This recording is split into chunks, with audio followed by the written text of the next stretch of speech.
Okay, we're back on the special edition of Triad Today, the debate conversation between Virginia Foxx and Roger Sharpe. Mr. Sharpe, I want to give you a few seconds to respond. I cut you off, and I didn't mean to be rude, but I do want to move on to a whole lot of other topics, but go ahead and finish up your thought. Let me just say quickly, Jim, and to Mrs. Foxx, I mean, she's trying to paint me as this liberal, that a son of a tobacco farmer from Harmony, born in the district, I might add, of pioneer families.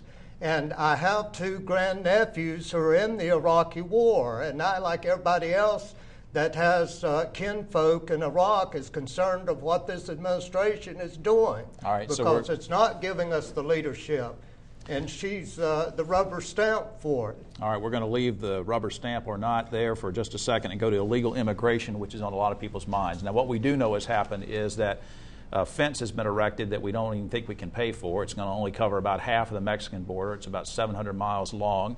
There's been a lot of debate on that. Also, I will say that Ms. Foxx broke ranks with Mr. Bush and did not support his amnesty plan. So let's go into the various aspects of illegal immigration.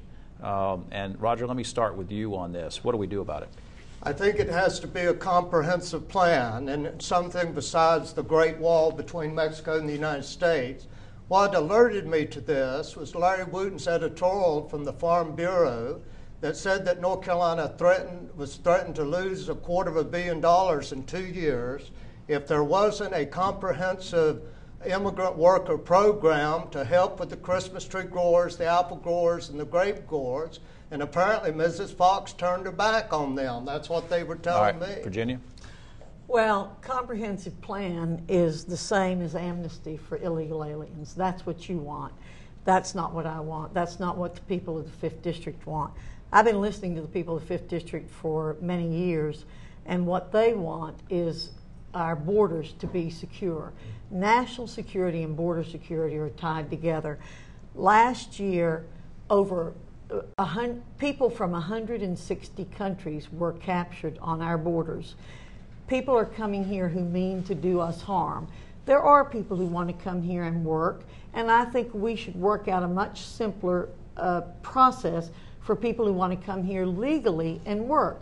We obviously should do that. Our agricultural sector needs that.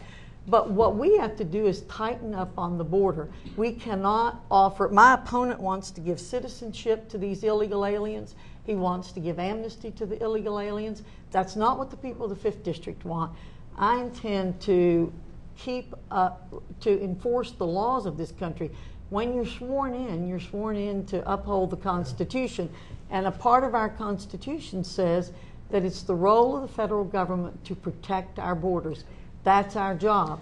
We can work out other ways to provide workers for our various sectors, but not by providing amnesty for illegal aliens. Roger, I want you to respond to that, but also umbrella into this, something I want to bring up that was in the newspaper the other day about Teddy Roosevelt talking about how it was important to assimilate people who come into the country. Now, I'm not saying this in favor of either candidate. In fact, I'm jumping on both Democrats and Republicans about this.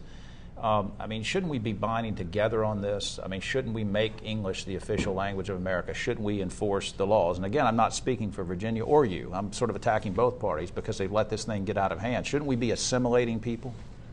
Indeed, I think that's the case. And let me just say, I don't have any problems with security. This do-nothing Congress, of which Mrs. Foxx was a part, pretended to get this wall up. It's not funded yet. That is not true. It is not funded. That's because you don't understand the process, Roger. You have authorizing bills. The fence was authorized. It was funded in another bill. So many people misunderstand that.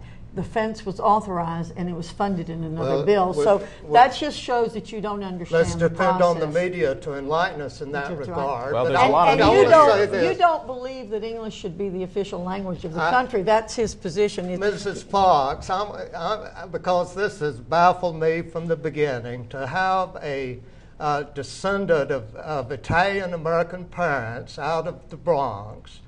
And we know in U.S. history that Italian immigrants were treated because they were without papers. And for you to get out here and beat up on a cultural group because they're different from us, I don't understand that. I'm not beating up on any cultural group. My mother's parents came here from Ireland and from Scotland. My father's parents did come here from Italy. They did not speak English when they came here. My father learned Italian at home, learned English when he went to school on his own. Yeah. There were no English as a second language classes. All right, we're going to have to take another break. And again, I think we could argue this all day, and we'll come back with some more thoughts on other topics. Stay with us.